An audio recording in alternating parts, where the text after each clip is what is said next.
ವೈದ್ಯೆ doctor Krithika ಕೊಲೆ case. ನನ್ನ ಮಗಳಿಗೆ ಯಾವುದೇ ರೀತಿಯ ಆರೋಗ್ಯ ಸಮಸ್ಯೆ ಇರಲಿಲ್ಲ. ಸೌಜನ್ಯ ರೆಡ್ಡಿ ಕಣ್ಣೀರು. ಗಣತಿದಾರರ ಪಾಲಿಗಿಲ್ವಾ ದೀಪಾವಳಿ ಹಬ್ಬ. ಸರ್ಕಾರದ ಸಮೀಕ್ಷೆಯಲ್ಲಿ ಭಾಗಿಯಾದ ವಿಪಕ್ಷ ನಾಯಕ. ಮನೆ ಮುಂದೆ ಹಚ್ಚಿದ್ದ ದೀಪವೇ ಮೃತ್ಯುವಾಯಿತ. ಎಲ್ಲವನ್ನು ನೋಡೋಣ ಕರ್ನಾಟಕ ಟಾಪ್ 20ಯಲ್ಲಿ. 10ನೇ ದಿನವೂ ಹಾಸನಾಂಬ ದೇವಿ ಸಾರ್ವಜನಿಕ ದರ್ಶನಕ್ಕೆ ಭಕ್ತ ಸಾಗರವೇ ಹರಿದು ಬರ್ತಾ ಇದೆ. ನಟ ಶಿವರಾಜ್ ಕುಮಾರ್ ದಂಪತಿ ಕೂಡ ದೇವಿ ದರ್ಶನ ಪಡೆದಿದ್ದಾರೆ. ಇತ ಕಾಂತಾರವನ್ನು ಸಕ್ಸಸ್ ಬೆನ್ನಲ್ಲೇ ರಿಷಬ್ ಶೆಟ್ಟಿ ಕೂಡ ವಿಶೇಷ ಪೂಜೆ ಸಲ್ಲಿಸಿ ದೇವಿ ದರ್ಶನ ಪಡೆದರು. ಲೋಕಾಯುಕ್ತ ಬಿಎಸ್ ಪಾಟೀಲ್, ಮಾಜಿ ಸಚಿವೆ ಉಮಾಶ್ರೀ, ಎಚ್ಡಿ ದೇವೇಗೌಡರ ಪುತ್ರಿ ಅನುಸೂಯ ಕೂಡ ದೇವಿ ದರ್ಶನ ಪಡೆದಿದ್ದಾರೆ. ಭಕ್ತರನ್ನು ನಿಯಂತ್ರಿಸಲು ಕ್ರಮ ವಹಿಸುವಂತೆ ಡಿಸಿ ಲತಾ ಕುಮಾರಿ ಅವರಿಗೆ ಹಾಸನ ಎಸ್ಪಿ ಮೊಹಮ್ಮದ್ ಸುಜೀತಾ ಪತ್ರ ಬರೆದು ಮನವಿ ಮಾಡಿದ್ದಾರೆ. ರಾಜ್ಯ ಹೊರ ರಾಜ್ಯಗಳಿಂದ ಭಕ್ತರು ಹಾಸನಾಂಬೆ ದರ್ಶನಕ್ಕೆ ಬರುತ್ತಿದ್ದಾರೆ. ದರ್ಶನಕ್ಕೆ ವ್ಯವಸ್ಥೆ ಮಾಡಿರುವ ಸ್ಥಳಾವಕಾಶ ಕಡಿಮೆ ಇದೆ. ದೀಪಾವಳಿ ಹಬ್ಬದ ರಜೆ ಹಿನ್ನೆಲೆ ಭಕ್ತರ ಸಂಖ್ಯೆ ಹೆಚ್ಚಾಗುತ್ತಿದೆ. ನೂಕು ನುಗ್ಗಲು, ಕಾಲ್ತುಳಿತ ಜರುಗುವ ಸಾಧ್ಯತೆ ಹೆಚ್ಚಾಗಿರುತ್ತೆ. ಭಕ್ತರನ್ನು ನಿಯಂತ್ರಿಸಲು ಕ್ರಮ ವಹಿಸದೇ ಇದ್ದಲ್ಲಿ ಅಹಿತಕರ ಘಟನೆ ಸಂಭವಿಸಿದರೆ ಪೊಲೀಸ್ ಇಲಾಖೆ ಜವಾಬ್ದಾರಿಯಲ್ಲ ಎಂದು ಪತ್ರದಲ್ಲಿ ಉಲ್ಲೇಖಿಸಿದ್ದಾರೆ. ನಾವು ಬರ್ಬೇಕಂತಿದ್ದು ತಾಯಿಯ ಆಶೀರ್ವಾದ ಬೇಕು, ನಮ್ಮನ್ನ ಸೆಳ್ಕೊಳ್ತಾರೆ. ಅದೊಂದು ವಿಶ್ವಾಸ, ನಂಬಿಕೆ ಜನಗಳ ಜೊತೆ ಇದ್ದಾರೆ. ಆಮೇಲೆ ಬಹಳ ಖುಷಿ ಆಗುತ್ತೆ. ಟೋಟಲ್ ಇಲ್ಲಿ ಹಾಸನ ಬಂದು ತುಂಬಾ ದಿನ ಆಯ್ತು. ಎಲ್ಲ ಚೆನ್ನಾಗಿರ್ಬೇಕಂತ ಹೇಳ್ತಾರೆ. ವರ್ಷಕ್ಕೊಂದು ಸಲ ಸಿಗುವಂಥ ಅವಕಾಶ ನಮ್ಗೆ ಯಾವತ್ತೂ ಬರೋಕ್ಕಾಗಲೇ ಇಲ್ಲ. ಈ ಸಲ ಒಂದು ಸುಸಂದರ್ಭ ಒದಗಿ ಬಂದಿದೆ. ಫುಲ್ ಫ್ಯಾಮಿಲಿ ಜೊತೆಗೆ ಬರೋಕ್ಕೊಂದು ಅವಕಾಶ, ದರ್ಶನ ಸಿಕ್ಕಿ ಬಹಳ ಖುಷಿಯಾಗಿದೆ. ಕಾಫಿ ನಾಡಿನ ಪಶ್ಚಿಮ ಘಟ್ಟಗಳ ಸಾಲು ಮಲೆನಾಡು ಭಾಗದಲ್ಲಿ ಮಳೆಯ ಆರ್ಭಟ ಆರಂಭವಾಗಿದೆ. ಆದರೂ ಸಮುದ್ರ ಮಟ್ಟದಿಂದ 2800 ಅಡಿ ಎತ್ತರದ ಬೆಟ್ಟವನ್ನೇರಿ ಕುಳಿತಿರುವ ವರ್ಷಕ್ಕೊಮ್ಮೆ ಭಕ್ತರಿಗೆ ದರ್ಶನ ನೀಡುವ ದೇವಿರಮ್ಮನನ್ನ ನೋಡಲು ಜನರು ಕಾತರದಿಂದ ಇದ್ದಾರೆ. ಚಿಕ್ಕಮಗಳೂರು ತಾಲೂಕಿನ ಬಿಂಡಿಗ ದೇವಿರಮ್ಮನ ಜಾತ್ರಾ ಮಹೋತ್ಸವ ಹಿನ್ನೆಲೆ ಬೆಳಗ್ಗೆಯಿಂದಲೇ ಸಾವಿರಾರು ಭಕ್ತರು ಬೆಟ್ಟ ಹತ್ತುತ್ತಿದ್ದಾರೆ. ಇಂದು ಮತ್ತು ನಾಳೆ 2 ದಿನ ಬಿಂಡಿಗ ದೇವಿರಮ್ಮನ ಬೆಟ್ಟ ಹತ್ತಲು ಜಿಲ್ಲಾಡಳಿತ ಅವಕಾಶ ಮಾಡಿದೆ. ರಾಜ್ಯದ ಮೂಲೆ ಮೂಲೆಗಳಿಂದಲೂ ಸಾವಿರಾರು ಭಕ್ತರು ಬಂದು ದೇವಿರಮ್ಮನ ದರ್ಶನ ಪಡೆದುಕೊಳ್ತಾರೆ. ಭಕ್ತರಿಗೆ ಯಾವುದೇ ತೊಂದರೆಯಾಗದಂತೆ ಜಿಲ್ಲಾಡಳಿತ ಸಕಲ ಸಿದ್ಧತೆ ಕೈಗೊಂಡಿದೆ. ಮಳೆಯ ಸವಾಲಿನ ನಡುವೆಯೂ ಭಕ್ತರು ದೇವಿರಮ್ಮನ ದರ್ಶನಕ್ಕೆ ಉತ್ಸುಕರಾಗಿದ್ದಾರೆ. ಮಳೆ ಹೀಗೆ ಮುಂದುವರೆದರೆ ಸೋಮವಾರ ಬೆಟ್ಟ ಹತ್ತುವ ಭಕ್ತರಿಗೆ ಜಿಲ್ಲಾಡಳಿತ ನಿರ್ಬಂಧ ಹೇರುವ ಸಾಧ್ಯತೆಯೂ ಇದೆ. ವೈದ್ಯೆ ಡಾಕ್ಟರ್ ಕೃತಿಕಾ ಕೊಲೆ ಪ್ರಕರಣ ರಾಜ್ಯ ರಾಜಧಾನಿಯಲ್ಲಿ ತೀವ್ರ ಸಂಚಲನ ಮೂಡಿಸಿದೆ. ಒಂದು ಕಡೆ ಆರೋಪಿ ಮಹೇಂದರ್ ರೆಡ್ಡಿಯನ್ನ ಪೊಲೀಸರು ಕಸ್ಟಡಿಗೆ ಪಡೆದು ವಿಚಾರಣೆ ನಡೆಸಿದರೆ, ಇನ್ನೊಂದು ಕಡೆ ಕೃತಿಕಾ ಪೋಷಕರು ಅಳಿಯನ ವಿರುದ್ಧ ಕೆಂಡಾಮಂಡಲರಾಗಿದ್ದಾರೆ. ಮಗಳ ದಾರುಣ ಸಾವಿನ ಬಗ್ಗೆ ತಾಯಿ ಸೌಜನ್ಯ ಪ್ರತಿಕ್ರಿಯಿಸಿದ್ದು, ಅಳಿಯ ಮಹೇಂದರ್ ರೆಡ್ಡಿಯನ್ನ ಸೈಲೆಂಟ್ ಕಿಲ್ಲರ್ ಅಂತ ಆರೋಪಿಸಿದ್ದಾರೆ.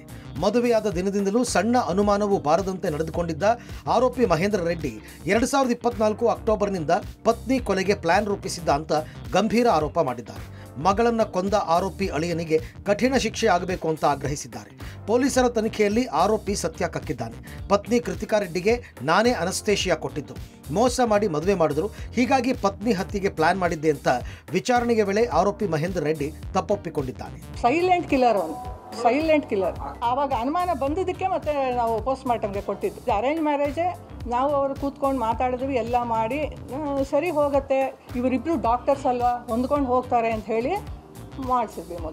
ಮದುವೆ ಆಗೋವಾಗ ಏನು ಕೇಳಲಿಲ್ಲ. ಆದಮೇಲೆ ಸ್ಲೋವಾಗಿ ಸ್ಟಾರ್ಟ್ ಮಾಡಿದ್ದಾನೆ. ಕ್ಲಿನಿಕ್ ಇದು ದೊಡ್ಡ ಹಾಸ್ಪಿಟ್ಲೇ ಬೇಕು, ನಮಗೆ ಹಾಸ್ಪಿಟಲ್ ಸೆಟಪ್ ಬೇಕು ಅಂತ ಹೇಳಿದ್ದಾನೆ. ಸರ್ಕಾರದ ಸಾಮಾಜಿಕ ಆರ್ಥಿಕ ಸಮೀಕ್ಷೆಯಲ್ಲಿ ವಿಧಾನಸಭೆಯ ವಿಪಕ್ಷ ನಾಯಕ ಆರ್ ಅಶೋಕ್ ಭಾಗಿಯಾಗಿದ್ದಾರೆ. ಅಶೋಕ್ ಅವರ ಜಾಲಹಳ್ಳಿ ನಿವಾಸಕ್ಕೆ ಗಣತಿದಾರರು ಭೇಟಿ ಕೊಟ್ಟ ವೇಳೆ ತಮ್ಮ ಹಾಗೂ ಕುಟುಂಬಸ್ಥರ ಬಗ್ಗೆ ಮಾಹಿತಿ ಕೊಟ್ಟಿದ್ದಾರೆ. ಆದರೆ ಕೆಲ ವೈಯಕ್ತಿಕ ಮಾಹಿತಿಯನ್ನ ಹಂಚಿಕೊಂಡಿಲ್ಲ. ಸಮೀಕ್ಷೆಯಲ್ಲಿ ಪಾಲ್ಗೊಂಡ ವಿಚಾರವನ್ನು ತಮ್ಮ ಸಾಮಾಜಿಕ ಜಾಲತಾಣ ಖಾತೆಯಲ್ಲಿ ಆರ್ ಅಶೋಕ್ ಬಹಿರಂಗಗೊಳಿಸಿಲ್ಲ. ಈ ಬಗ್ಗೆ ಪ್ರತಿಕ್ರಿಯೆ ಕೊಟ್ಟ ಆರ್ ಅಶೋಕ್, ನಿನ್ನೆ ನಮ್ಮ ಮನೆಗೆ ಗಣತಿದಾರರು ಬಂದಿದ್ರು, ಸಮೀಕ್ಷೆ ಮಾಡದಿದ್ರೆ ನಮಗೆ ಸಮಸ್ಯೆ ಆಗುತ್ತೆ ಸರ್ ಅಂದ್ರು. ನನ್ನ ಹೆಸರು, ಜಾತಿಯ ಆಧಾರ್ ಸಂಖ್ಯೆ ಬಗ್ಗೆ ಅಷ್ಟೇ ಮಾಹಿತಿ ಕೊಟ್ಟಿದ್ದೀನಿ, ಆಸ್ತಿ ವಿವರಣೆಯನ್ನು ಕೊಟ್ಟಿಲ್ಲ ಅಂತ ಹೇಳಿದ್ದಾರೆ. ಬಳ್ಳಾರಿಯಲ್ಲಿ ಹಬ್ಬದ ದಿನವೂ ಶಿಕ್ಷಕರಿಗೆ ಸಾಮಾಜಿಕ ಶೈಕ್ಷಣಿಕ ಸಮೀಕ್ಷೆ ಮಾಡುವಂತೆ ಜಿಲ್ಲಾಧಿಕಾರಿ ನಾಗೇಂದ್ರ ಪ್ರಸಾದ್ ಆದೇಶ ಹೊರಡಿಸಿದ್ದಾರೆ. ಸಮೀಕ್ಷೆಗೆ ಶಿಕ್ಷಕರಿಂದ ಭಾರೀ ವಿರೋಧ ವ್ಯಕ್ತವಾಗಿದೆ. ಬಳ್ಳಾರಿ ತಾಲೂಕು ಪಂಚಾಯಿತಿ ಮುಂದೆ ಜಮಾಯಿಸಿದ ಸಮೀಕ್ಷಾ ಸಿಬ್ಬಂದಿ ಹಬ್ಬ ಮಾಡೋದಕ್ಕೆ ಅವಕಾಶ ಮಾಡಿಕೊಡಿ ಅಂತ ಅಳಲನ್ನು ತೋಡಿಕೊಂಡಿದ್ದಾರೆ. ಗಣತಿ ಮಾಡುವಂತೆ ಸಿಇಒ ಮೊಹಮ್ಮದ್ ಹ್ಯಾರಿಸ್ ಶಿಕ್ಷಕರ ಮನವೊಲಿಸಿದ್ದಾರೆ. ಮನವೊಲಿಕೆ ವೇಳೆ ಸಿಇಒ ಜೊತೆ ಶಿಕ್ಷಕರ ವಾಗ್ವಾದವೂ ನಡೆದಿದೆ. ಈ ವೇಳೆ ಗಣತಿದಾರೆ ಗಂಗಮ್ಮ ತಲೆ ಸುತ್ತು ಬಂದು ಕುಸಿದು ಬಿದ್ದಿದ್ದಾರೆ. ತಕ್ಷಣ ಶಿಕ್ಷಕಿಯನ್ನು ಆಸ್ಪತ್ರೆಗೆ ದಾಖಲಿಸಿ ಚಿಕಿತ್ಸೆ ಕೊಡಿಸಿದ್ದಾರೆ. ದೀಪಾವಳಿ ಹಿನ್ನೆಲೆಯಲ್ಲಿ ಮನೆ ಬಾಗಿಲಿನ ಬಳಿ ಹಚ್ಚಿದ ದೀಪದಿಂದ ಸಂಭವಿಸಿದ ಅಗ್ನಿ ಅವಘಡದಿಂದ 7 ಮಂದಿ ಗಾಯಗೊಂಡ ಘಟನೆ ಬಾಗಲಕೋಟೆಯ ಗದ್ದನಕೇರಿ ಕ್ರಾಸ್ ಬಳಿ ನಡೆದಿದೆ. ನಗರದ ರಾಜೇಂದ್ರ ತಪ್ಪಶೆಟ್ಟಿಯವರ ಮನೆಯ ಎದುರು ದೀಪ ಹಚ್ಚಲಾಗಿತ್ತು. ದೀಪದಿಂದ ಮನೆ ಎದುರಿಗೆ ಚೆಲ್ಲಿದ ಆಯಿಲ್ಗೆ ಬೆಂಕಿ ಹೊತ್ತುಕೊಂಡು ಮನೆ ಮುಂದೆ ನಿಂತಿದ್ದ 3 ಬೈಕು ಸುಟ್ಟು ಕರಕಲಾಗಿದೆ. ಬಳಿಕ ಮನೆಗೆ ಬೆಂಕಿ ತಗುಲಿದ್ದು ಅಡುಗೆ ಮನೆಯ ಸಿಲಿಂಡರ್ ಕೂಡ ಸೋರಿಕೆಯಾಗಿದೆ. ಇದರಿಂದ ಬೆಂಕಿಯ ತೀವ್ರತೆ ಮತ್ತಷ್ಟು ಜೋರಾಗಿದೆ. ತಪ್ಪಶೆಟ್ಟಿ ಕುಟುಂಬಸ್ಥರು ಮನೆ ಬಿಟ್ಟು ಹೊರಗೆ ಬಂದು ಬಚಾವಾಗಿದ್ದಾರೆ. ಮೇಲ್ಮಹಡಿಯಲ್ಲಿದ್ದ 7 ಮಂದಿಗೆ ಬೆಂಕಿಯ ತೀವ್ರತೆಗೆ ಸಣ್ಣ ಪುಟ್ಟ ಗಾಯವಾಗಿದೆ. ಸ್ಥಳಕ್ಕೆ ಅಗ್ನಿಶಾಮಕ ದಳದ ಸಿಬ್ಬಂದಿಗಳು ಬಂದು ಬೆಂಕಿ ನಂದಿಸಿದ್ದಾರೆ. ಸ್ಥಳಕ್ಕೆ ಪೊಲೀಸರು ಭೇಟಿ ಕೊಟ್ಟು ಪರಿಶೀಲನೆ ನಡೆಸಿದ್ದಾರೆ. ಬೆಂಗಳೂರಿಗರ ಜೀವನ ಶೈಲಿ ಬದಲಿಸಿದ ನಮ್ಮ ಮೆಟ್ರೋ ರೈಲು ಸೇವೆ ಆರಂಭವಾಗಿ 14 ವರ್ಷ ಕಳೆದಿದೆ. ಬೈಯಪ್ಪನಹಳ್ಳಿ ಟು ಎಂಜಿ ರಸ್ತೆಯಲ್ಲಿ ಮೊಟ್ಟ ಮೊದಲ ಮೆಟ್ರೋ ಆರಂಭವಾಗಿತ್ತು. ನಮ್ಮ ಮೆಟ್ರೋ ಹೆಸರು ಬದಲಾವಣೆ ವಿಚಾರದಲ್ಲಿ ಸಿಎಂ ಅಡಕತ್ತರಿಯಲ್ಲಿ ಸಿಲುಕಿದ್ದಾರೆ. ನಮ್ಮ ಬಸವ ನಾಮಕರಣಕ್ಕೆ ಸಿಎಂ ಮನಸ್ಸು ಮಾಡಿದ್ದು, ಈ ಬಗ್ಗೆ ಸಿಎಂ ಮೊನ್ನೆ ಪ್ರಸ್ತಾಪಿಸಿದ್ದಾರೆ. ಆದರೆ ಕೆಂಪೇಗೌಡ ಎಂದು ಮರು ನಾಮಕರಣಕ್ಕೆ ಒಕ್ಕಲಿಗ ನಾಯಕರು ಒತ್ತಾಯಿಸಿದ್ದಾರೆ. ಇದರ ಬೆನ್ನಲ್ಲೇ ಸಿಎಂ ಹಳೆಯ ವಿಡಿಯೋ ಕೂಡ ವೈರಲ್ ಆಗಿದೆ. 9 ವರ್ಷದ ಹಿಂದೆ ಸಿಎಂ ಆಗಿದ್ದಾಗ ಕೆಂಪೇಗೌಡ ಮೆಟ್ರೋ ಅಂತ ಹೆಸರು ಇಡೋದಕ್ಕೆ ಮುಕ್ತ ಮನಸ್ಸಿನಿಂದ ಒಪ್ಪಿಕೊಳ್ಳುವುದಾಗಿ ಸಿದ್ದರಾಮಯ್ಯ ವಾಗ್ದಾನ ನೀಡಿದ್ರು. ಈ ಬೆನ್ನಲ್ಲೇ ಕೊಟ್ಟ ಮಾತನ್ನು ಉಳಿಸಿಕೊಳ್ಳಿ ಅಂತ ಈಗ ಒಕ್ಕಲಿಗ ಸಂಘದವರು ಸಿಎಂಗೆ ಮನವಿ ಮಾಡಿದ್ದಾರೆ. ಇಡೀ ಮೆಟ್ರೋ ರೈಲಿಗೆ ಕೆಂಪೇಗೌಡರ ಹೆಸರಿಡಬೇಕು ಅಂತಕ್ಕಂಥ ಮಾತು ಹೇಳಿದ್ದಾರೆ. ಅದಕ್ಕೆ ಸರ್ಕಾರ ಮುಕ್ತ ಮನಸ್ಸಿನಿಂದ ಇದೆ ಅಂತಕ್ಕಂಥ ಮಾತುಗಳನ್ನ ಈ ಸಂದರ್ಭದಲ್ಲಿ ಮಾತ್ರ ತಿಳಿಸಲಿಕ್ಕೆ ಬಯಸ್ತಾ ಇದ್ದೇನೆ. ಬಿಹಾರ ವಿಧಾನಸಭಾ ಚುನಾವಣೆಗೆ ಇನ್ನು ಕೆಲವೇ ದಿನಗಳು ಬಾಕಿ ಇವೆ. ಈ ಸಮಯದಲ್ಲಿ ಆರ್ಜೆಡಿಯಿಂದ ಟಿಕೆಟ್ ಕೈತಪ್ಪಿದ ಅಭ್ಯರ್ಥಿ ಮದನ್ ಶಾ ಲಾಲು ಪ್ರಸಾದ್ ಯಾದವ್ ನಿವಾಸದ ಮುಂದೆ ಹೈಡ್ರಾಮಾ ಮಾಡಿದ್ದು, ಆರ್ಜೆಡಿ ನಾಯಕ ಸಂಜಯ್ ಯಾದವ್ ವಿರುದ್ಧ ಗಂಭೀರ ಆರೋಪ ಮಾಡಿದ್ದಾರೆ. ನನಗೆ ಲಾಲು ಪ್ರಸಾದ್ ಯಾದವ್ 2025ರ ವಿಧಾನಸಭಾ ಚುನಾವಣೆಯಲ್ಲಿ ಸ್ಪರ್ಧಿಸುವುದಕ್ಕೆ ಟಿಕೆಟ್ ನೀಡುವ ಭರವಸೆ ನೀಡಿದರು. ಆದರೆ ಸಂಜಯ್ ಯಾದವ್ ನನಗೆ ಟಿಕೆಟ್ ನೀಡಲು 2.7 ಕೋಟಿ ಹಣ ಪಾವತಿ ಮಾಡುವಂತೆ ಬೇಡಿಕೆ ಇಟ್ಟರು. ನಾನು ನಿರಾಕರಿಸಿದಾಗ ನನಗೆ ನೀಡಬೇಕಾಗಿದ್ದ ಟಿಕೆಟ್ ಅನ್ನು ಬೇರೆಯವರಿಗೆ ನೀಡಿದರು ಅಂತ ಆರ್ಜೆಡಿ ನಾಯಕ ಲಾಲು ಪ್ರಸಾದ್ ಆಪ್ತ ಮದನ್ ಶಾ ಆರೋಪಿಸಿದ್ದಾರೆ. ತಮಗೆ ಟಿಕೆಟ್ ಕೈತಪ್ಪಿದ ಹಿನ್ನೆಲೆಯಲ್ಲಿ ದುಃಖಿತರಾದ ಮದನ್ ಶಾ ಅವರು ಲಾಲು ಪ್ರಸಾದ್ ನಿವಾಸದ ಮುಂದೆ ರಸ್ತೆಯಲ್ಲಿ ಬಿದ್ದು ಹೊರಳಾಡಿ ಬಟ್ಟೆ ಹರಿಕೊಂಡು ಆಕ್ರೋಶ ವ್ಯಕ್ತಪಡಿಸಿದ್ದಾರೆ. ಬೀದರ್ ಜಿಲ್ಲೆ ಬಸವಕಲ್ಯಾಣ ನಗರಸಭೆಯ ಸಾಮಾನ್ಯ ಸಭೆಯಲ್ಲಿ ಕಾಂಗ್ರೆಸ್ ಪಾಲಿಕೆ ಆಯುಕ್ತರ ನಡುವೆ ಗಲಾಟೆ ನಡೆದಿದೆ. ಬಸವಕಲ್ಯಾಣ ನಗರದಲ್ಲಿ ಟಿಪ್ಪು ಸುಲ್ತಾನ್ ಚೌಕ್ ಅಭಿವೃದ್ಧಿ ಹಾಗೂ ನಾಮಕರಣ ವಿಚಾರದಲ್ಲಿ ಸದಸ್ಯರ ನಡುವೆ ಗಲಾಟೆಯಾಗಿದೆ. ಟಿಪ್ಪು ಸುಲ್ತಾನ್ ಚೌಕ್ ಅಭಿವೃದ್ಧಿ ಮಾಡುವ ಕುರಿತು ವೋಟಿಂಗ್ ಮೂಲಕ ನಿರ್ಣಯ ಮಾಡಲು ನಿರ್ಧರಿಸಲಾಗಿತ್ತು. ಬಳಿಕ ಟಿಪ್ಪು ಸುಲ್ತಾನ್ ಚೌಕ ನಿರ್ಮಿಸಲು 22 ಜನ ಸದಸ್ಯರು ಒಪ್ಪಿದ್ದು 4 ಸದಸ್ಯರು ವಿರೋಧ ವ್ಯಕ್ತಪಡಿಸಿದ್ದಾರೆ. ಈ ವೇಳೆ ಕಾಂಗ್ರೆಸ್ನ ನಗರಸಭೆ ಸದಸ್ಯರ ಮಧ್ಯೆ ಮಾತಿನ ಚಕಮಕಿ ನಡೆದಿದೆ.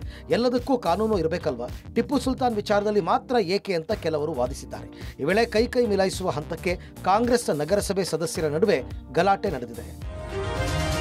ರಾಜ್ಯದಲ್ಲಿ ನಿನ್ನೆ ಹಲವೆಡೆ ಮಳೆಯಾಗಿದೆ. ಚಿಕ್ಕಬಳ್ಳಾಪುರ ಜಿಲ್ಲೆಯಲ್ಲಿ ಕಳೆದ ರಾತ್ರಿ ಸುರಿದ ಮಳೆಗೆ ಜಲಕಾಯಲಪರ್ತಿ ಗ್ರಾಮದಲ್ಲಿ ಹಲವು ಮನೆಗಳಿಗೆ ಮಳೆ ನೀರು ನುಗ್ಗಿದೆ. ಅವೈಜ್ಞಾನಿಕವಾಗಿ ಚರಂಡಿಗಳನ್ನು ನಿರ್ಮಿಸಿರುವುದರಿಂದ ಮನೆಗಳಿಗೆ ನೀರು ನುಗ್ಗಿದೆ. ಜನಪ್ರತಿನಿಧಿಗಳು ಅಧಿಕಾರಿಗಳ ವಿರುದ್ಧ ಗ್ರಾಮಸ್ಥರು ಆಕ್ರೋಶ ವ್ಯಕ್ತಪಡಿಸಿದ್ದಾರೆ. ಹಾಸನ ಜಿಲ್ಲೆಯಲ್ಲೂ ವಿವಿಧೆಡೆ ಮಳೆಯಾಗಿದೆ. ಸಕಲೇಶಪುರ ತಾಲೂಕಿನ ಮಠಸಾಗರ ಗ್ರಾಮದಲ್ಲಿ ಕಾಫಿ, ಅಡಿಕೆ ತೋಟ, ಭತ್ತದ ಗದ್ದೆಗಳು ಜಲಾವೃತವಾಗಿವೆ. ಬೇಲೂರು ತಾಲೂಕಿನ ಹೆಬ್ಬಾಳು ಗ್ರಾಮದಲ್ಲಿ ಸರ್ಕಾರಿ ಪ್ರೌಢಶಾಲೆ ಹಾಗೂ ಪಶು ವೈದ್ಯಕೀಯ ಆಸ್ಪತ್ರೆಗೆ ನೀರು ನುಗ್ಗಿದೆ. ಸರ್ಕಾರಿ ಶಾಲೆ ಹಾಗೂ ಪಶು ಆಸ್ಪತ್ರೆ ಕಟ್ಟಡಗಳು ಈಗಾಗಲೇ ಶಿಥಿಲಗೊಂಡಿವೆ. ಯಾವುದೇ ಕ್ಷಣದಲ್ಲಾದರೂ ಕಟ್ಟಡಗಳು ಕುಸಿಯುವ ಆತಂಕ ಎದುರಾಗಿದೆ.